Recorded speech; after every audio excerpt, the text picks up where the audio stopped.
Midoriya, I thought we were meant to be friends. Why did you steal my whole flow?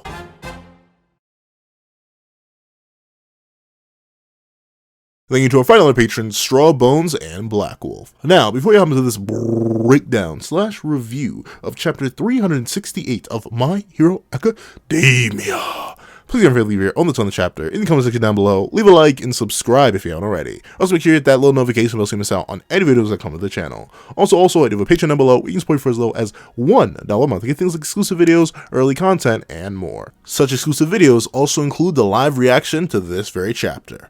Now, let's hop into last week's poll. So, last week I ended up asking y'all whether or not you thought we were actually going to stay here. Like, the last chapter ended up with Midoriya raging, hulking out, and then getting it under control and achieving a new clawed Black Whip form. And obviously, considering this is the context of the final battle, Shigaraki versus Midoriya, I wanted to know if you thought we were really going to stick around and finish this fight, or even start this fight, when we have so many other fights we need to take care of. And with an overwhelming 77% of the vote, y'all thought, no way this ends before all else. Let's get gone. No, you did not think we were going to stay here. And I'll admit, I actually agree with y'all. Like, 100%, it doesn't make sense. Like, why would we leap to the final battle when we have Endeavor to take care of, All for One to take care of, Dabi to take care of, Toga to take care of, all the people elsewhere to take care of, Yama. Like, there's so many different things that still need to happen before this one. But I will give y'all credit to the people, the 23% of y'all that said stay. Y'all ended up being right. We're stuck here, at least for a bit longer. Do I think we may leave next chapter? Maybe. I don't really know. It feels like we're deep within the thralls of it now, so I don't know. Kind of interesting. However, thank you so much for participating in that poll. Please make sure you get your input in on tomorrow's poll, dropping at 12 p.m. to make sure your input is included for next week's review. Now, let's hop into chapter 368. What's up, guys? I've got the pencil here, and here we are to read chapter 368 of My Hero Academia, which is known as All for One, and I lied, One for All Unleashed. And I don't know, but like, this chapter just feels underwhelming. Is that the proper word? Underwhelming? Is that really? We'll get into that. Before we get into that, we got to talk about this cover page, because I feel like I just need to address it. Hori, why? Like, I generally, I just don't get why this would be it. Like, on multiple levels. What, Hagakure isn't even here? Like, she hasn't been mentioned since the traitor plotline dropped. We haven't even seen her character since. So why is she the cover page for the start of the battle between Shigaraki and Midoriya? I don't know. It seems a little bit strange if you ask me. Number 2, yes, I understand. She was always without the clothes, but that was when she was invisible. Hori, I get it. You're an amazing artist, dog. You can draw anything you want, and it'll look great. But if you were going to draw, I can't say it. It's too bad of a... Lady Nagant and Miracle, fill in the joke yourselves. I'm not saying it. I'm scared. If there was any official art I would have wanted from Horikoshi of something like this, it would have been with them. But regardless, I sit here and I just wonder, right? Like, what is the thought process? Maybe he's just had this for a while and he had no idea where to drop it. Like, I'm assuming that's it, right? Like, he just drew this one day and was like, oh, well, I want to put this on a chapter. But, yeah, I don't ever actually plan to use Hagakure for anything since her ability is kind of useless. You know what? We'll just put it right here. I don't know. It just feels... It feels strange on that level. Obviously, you have the whole cultural difference, right? Whatever. And the thing is, I think a reason why I'm mostly indifferent to it, I'm more just sad. No, I'm more disappointed than actually, like, mad or angry or anything. It's like, once again, we gotta remember, Shonen is a series for young boys. So for the target audience that Horikoshi's writing for, she's legal. And whatever, age of consent stuff over in Japan. I don't really care, as I've addressed in other reviews and other topics. Where I'm from, which is my context, which is why I bring to my reviews. I bring my context, my thoughts, and my ideas. I don't know. It seems weird, seems awkward, and I don't get it. I don't get it. I'm not personally down for it when we have Nagant and Maruko right there. But regardless of that, it's whatever. The weird thing is, right, I run into the same issue. Like, a lot of the defense I've seen for this is, what, mangaka do this all the time. What's the problem? It doesn't make it good. Like, people release bad stories all the time. Does that make it okay? Like, I don't know. That always seemed like a poor argument to me. So just that because every mangaka does it, doesn't mean a solid excuse. I don't know. I get the same. It just feels weird. Like, nothing about this makes sense from a logical standpoint. Like, other than the fact that, hey, this is for young boys, and young boys are, I'm not even sure if I can say that word without being safe. But y'all know what young boys are. So, like, I get it from that front and that front alone. But, like, the chapter that this is attached to, the reasoning why it's here, the lack of character context, like, this just seems strange. And I don't get it, but it's whatever. She just looks like Uraraka with green eyes and spaghetti hair. But then again, that's Horikoshi's art style. I can't get mad at him for that.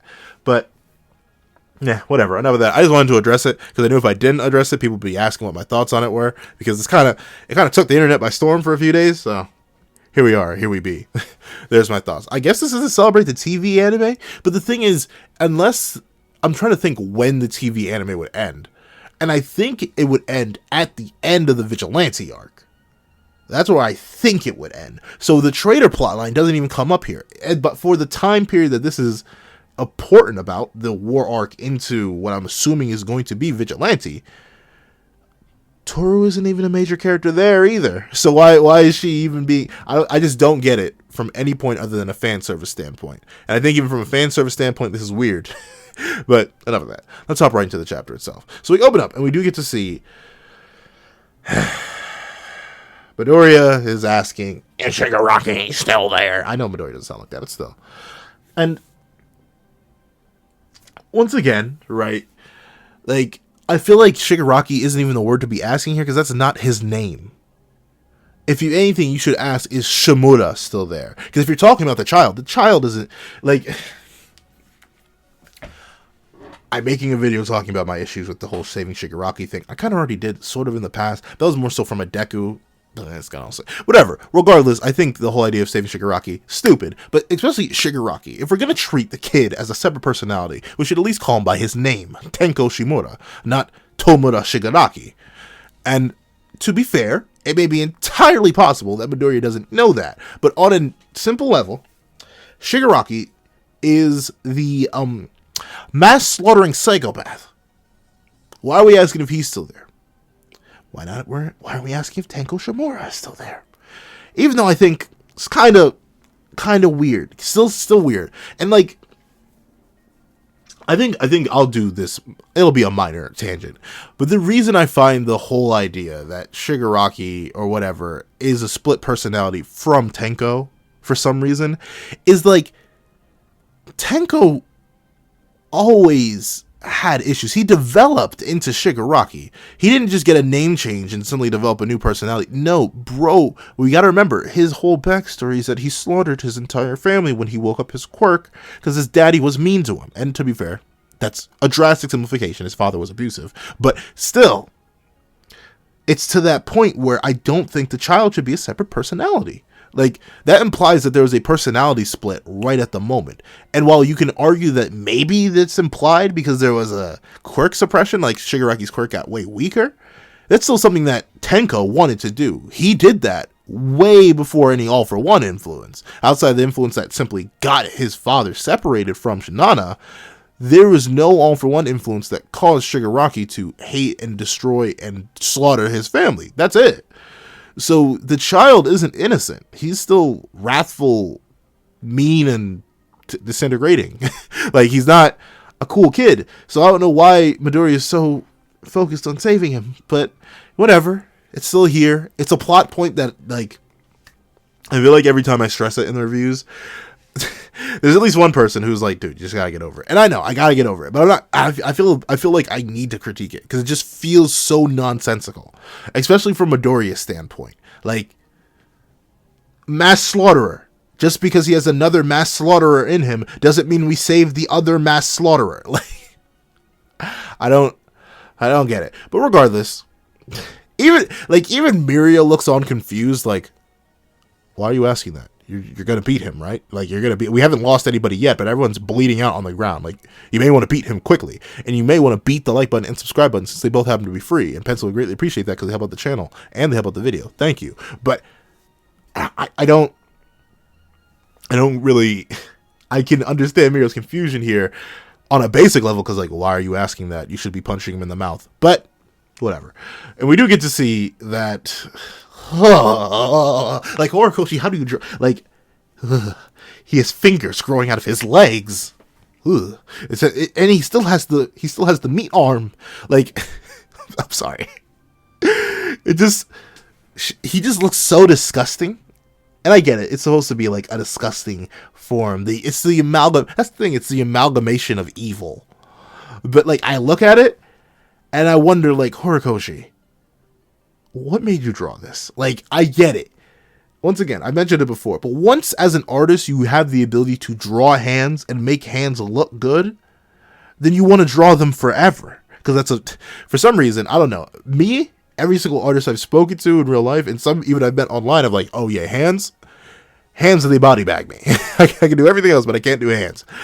So, I get it, Hori. Your hands are amazing. Your fingers are amazing. Both literally and figuratively and mangally, I suppose. But you didn't have to make Shigaraki's final design all of this. Like, how did we go from the very, very cool War Arc design, the MVA design, all these different designs, to this? To Grubby Finger Man. Like, this is our final villain. This is our final villain. Like, can you imagine? Like, okay, I'll admit. I'm trying to think. He has a pretty weird final design. But even then, it still looked good, I will admit. This, as the bird in the background keeps anointing, is like, it just feels strange. Like, this is our end game. This is our final. The Finger Man. I don't know, it feels really weird. But the Finger Man is like, are you talking about the Shigaraki Tomura? He is no more.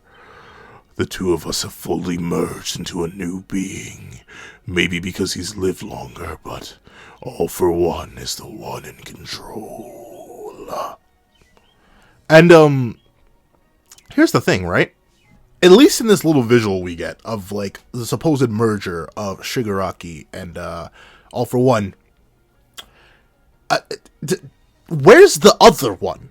Like, if you remember, all the way back in the war, I say all the way back, it was like, to be fair, it was like 100 chapters ago at this point. But if you remember when we first went into the Vestige world and we went a deep dive to see that All for One kind of was like, let me eat you. It was the grown-up one. It was the one we seen. Where did that one go? I thought that one existed too. Like, did he just, like, did he revert back into a child? Because, like, in the Vestige world, Midoriya, he has a current form.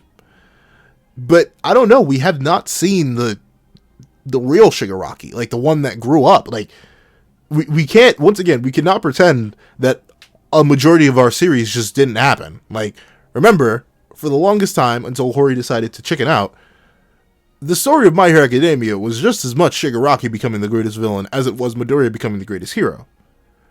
MVA happened. The USJ happened. Pretty much the plot happened. And that created the Shigaraki we knew and loved. So, why is he a child? I would get it if we, like... Do I spoil Magi? I won't spoil Magi. However, I would get it if both All for One and Shigaraki were reverted back to kids. Which would be weird. It would be very weird. But I would get that. Because then you could just say, oh, I guess the purest form of themselves would be... That sounds so weird, though. But when they were kids. But All for One is not just still a man, but he's specifically Potato Man. Like, he's not even his true self.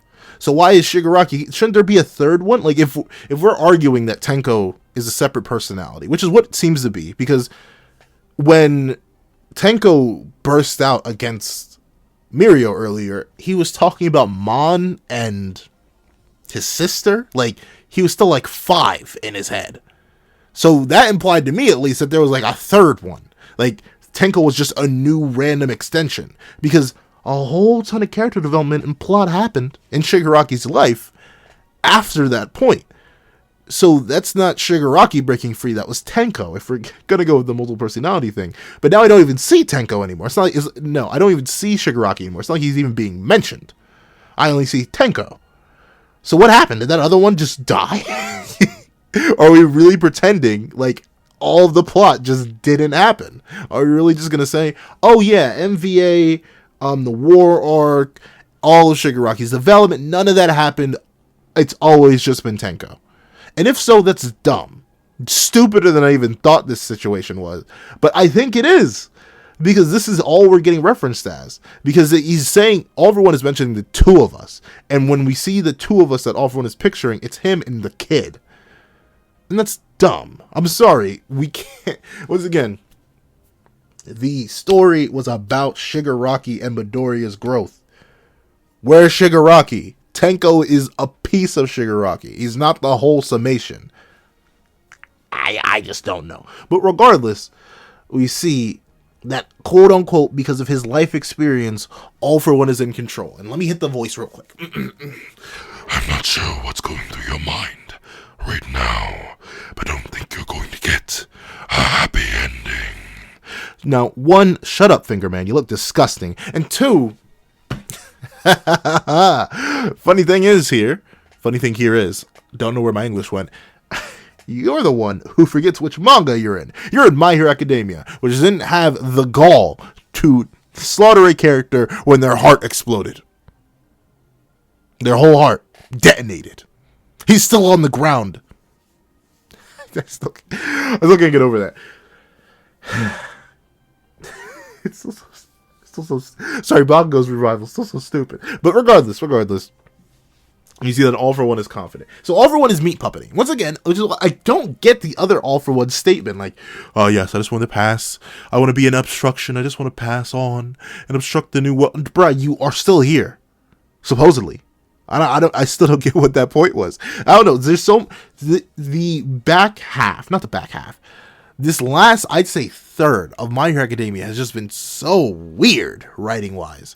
Like, we're throwing things out that we spent a fat chunk of the series establishing. We're establishing a whole bunch of new stuff that doesn't make sense with the old stuff. It doesn't make sense on its own. We're slaughtering but not slaughtering characters. We have stakes but we don't have stakes. I don't know. It just feels so...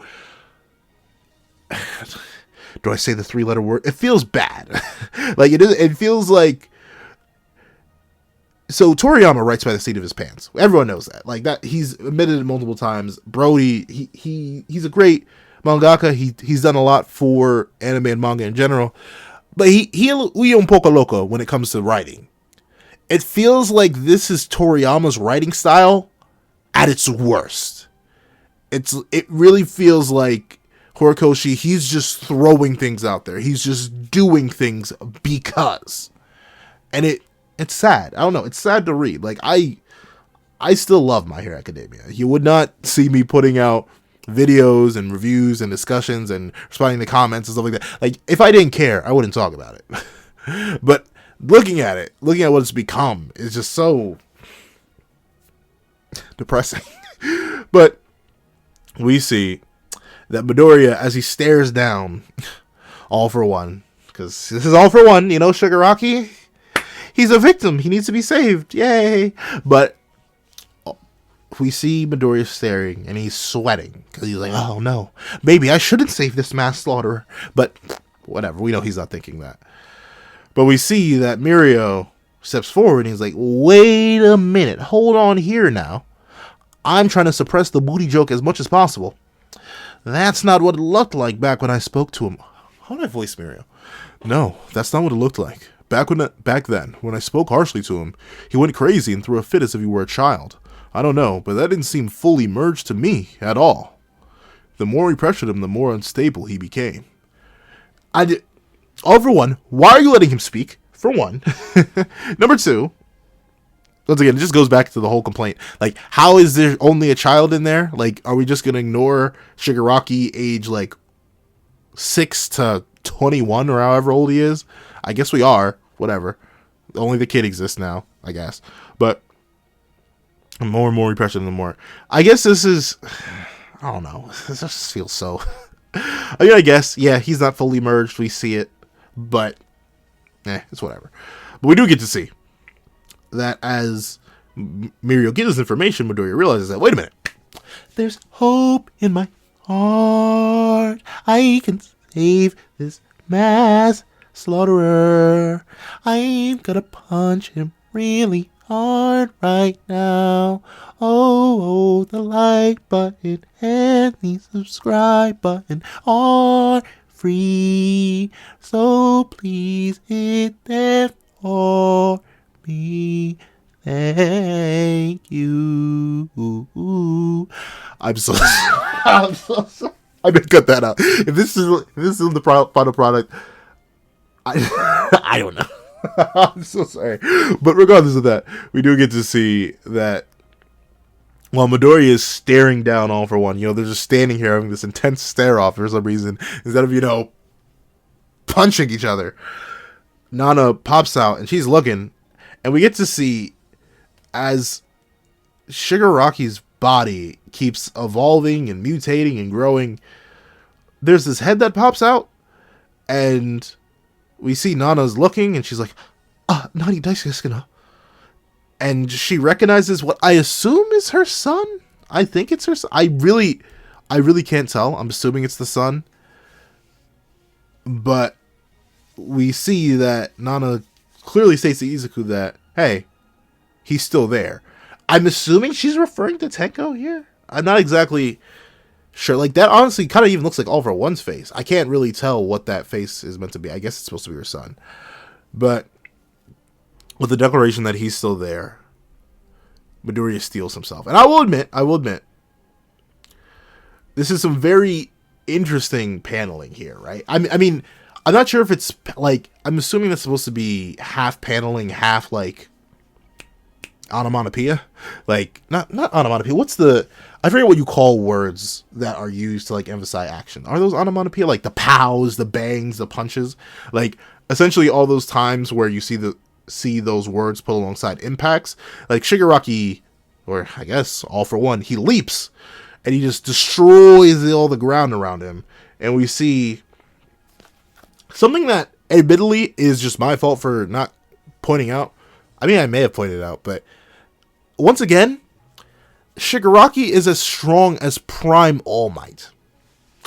If you had to ask me, as an individual, as one person, if I were put in All for One or Shigaraki's shoes, and you said, hey, buddy, pal, amigo, you are trapped in this big old building, I'm going to be like, hey, pals, amigos, I'm as strong as Prime All Might. Now allow me to punch this floor so darn hard that all of you, like, legitimately, I don't know what took him so, and notably, he's just lunging here. He doesn't even punch anything, and he sends the entire structure lopsided. Why he didn't do this earlier, plot, obviously, but beyond me. And we get to see that Shigaraki is like, yeah, whatever. I'm not talking anymore. I'm taking back my brother's quirk. And he lunges in. But, Shigaraki, or I guess All for One, once again, I keep switching it up. But, All for One, buddy, pal, amigo, there are two individuals that are currently here that are preventing you from using your quirk. So, I don't know, maybe you should locate those two individuals and then hit them really hard so you can have your quirk back. Because you can lunge in and grab Midoriya by the face all you want. But you're not going to get the darn quirk because you can't use your quirk. So, what are we, doing here, buddy? I don't know. He seems so weird. It seems so weird. Like, All for One, Mastermind Supreme, the dude who literally is responsible for everything. That's essentially what the story has told us at this point. If there's something there isn't an answer to, All For One did it. That's the real answer to everything. But regardless, Super Mastermind, Omega Crazy, Giga Brain, Giganta Brain, Galaxy Brain, 9000, Mega Dude, only now decides to punch the big old structure that's been holding him hostage this entire time. Why didn't you do that before? You had all this time. But no, now you're just going to stick around here being quirkless as you punch everything. What the heck is wrong with you? You dumb bubblegum built like... I'm sorry. But, I don't know. It just seems strange. However, I'll give him credit. He does finally punch it. He does do the punchy punch. And he sends everything flying up everywhere. It's a whole chaotic mess. Once again, Horikoshi's art is amazing. No idea how he even begins to think of drawing this mess. It's absolutely insane. However, we do get to see that after Shigaraki has done the punchy punch and everything just begins rising, he gets greeted by a certain flickery, flashy boy. And this flickery, flashy boy happens to be our glowy boy, Midoriya, who soundly declares, All For One, you're the one who won't get a happy ending. Okay, Midoriya. Put your money where your mouth is, but let's see. So, after this bold declaration, we get to see that All For One is ensnared by Black Whip infused with Fajin. Interesting. I don't get how that makes it any stronger. I mean, I guess Fajin is the storage of energy, right? So I guess the Black Whip chains are like plus ultra? I don't know. But they wrap around All For One, and Midoriya wastes no time in dragging that boy. Like straight enhanced capture combo, and he gets to swinging. Black chain and throws him into the platforms. Notably, we do get to see that apparently, one way or another, All For One is confident that no matter how Midoriya dresses it up, he's not going to fall for the same move again. However, he fails to realize that he is fighting the wrong individual, because as he goes to move, something seems a bit off. And notably, we get to see the Bakugo look like one last time, and he's like, hey, save my quirk for last. If we don't deal with him in the next 5 minutes, the world is doomed. Interesting. And we see that Midoriya declares mentally, or no, I think verbally, let's finish this. And then he goes into Gear 2. Yeah. The One Piece reference. This is another thing I heard was of mass controversy. A lot of people were complaining like, oh, this is just a ripoff, whatever. Me, I don't really care. I don't know. I think this is the main reason this chapter feels a bit underwhelming.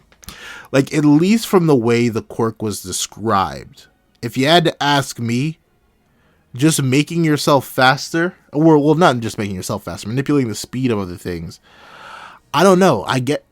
Like, all the build-up that this quirk had, this is volatile. It's crazy. You just can't use my quirk. If you use my quirk, it'll lead to the destruction of you and everything else. You try to use my quirk to move faster. You know its main purpose, so you could get to the island faster and stop All For One faster. No, you can't do that. No, this quirk is too crazy. It's quirk. Like, I don't know. All the build-up, all the hype for, like, a fancy two-sided ripoff of Ida's quirk. Like, it has gears and everything. I don't know. It just feels... It feels just... lacking, very lacking. And we see he uses gear second and transmission. He touches himself, which is pause.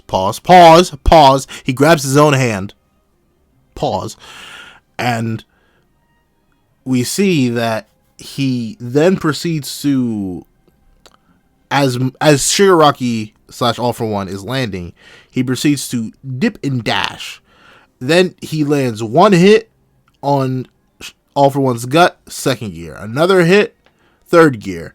Another hit, top gear. So we're just accelerating. We're accelerating quick, going through the gears. And we see that these consecutive hits, they send Shigaraki flying. And notably, Mirio notices that, hey, wait a second. The sound is delayed. And we see that Shigaraki is a little bit confused, a little bit nettled. He's like, what the heck just happened? Where did he go? And why does this smell shonen-y? But we do get to see that Shigaraki, or I guess All For One, I keep messing it up, All For One does recognize that this is a completely different pace than before. He's just different. But he then recognized that, wait a minute, don't tell me this is the quack of my arch nemesis. And we see that the Bakugo lookalike does declare things are different this time around, All For One.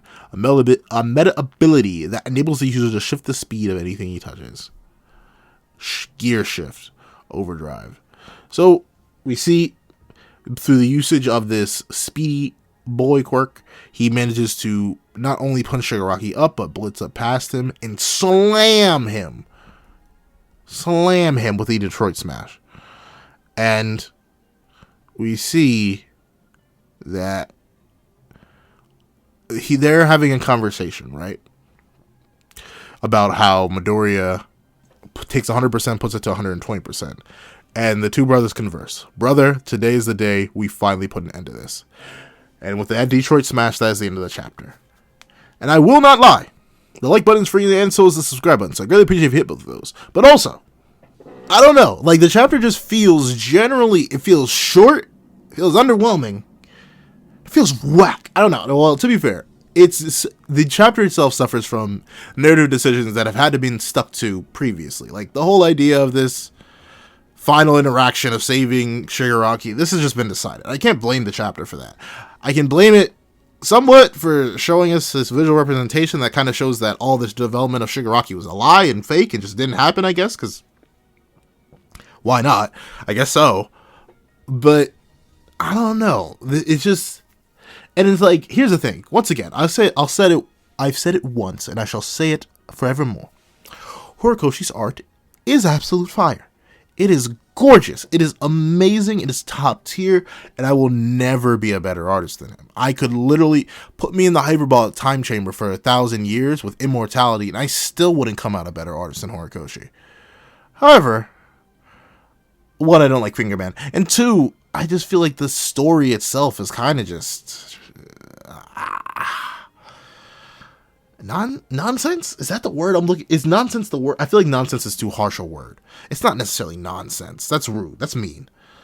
But it feels like whatever we were doing isn't being done. Like the final quirk, the whole 6 quirks things, whatever, feels underwhelming. Gear shift, a final thing, doesn't seem like much.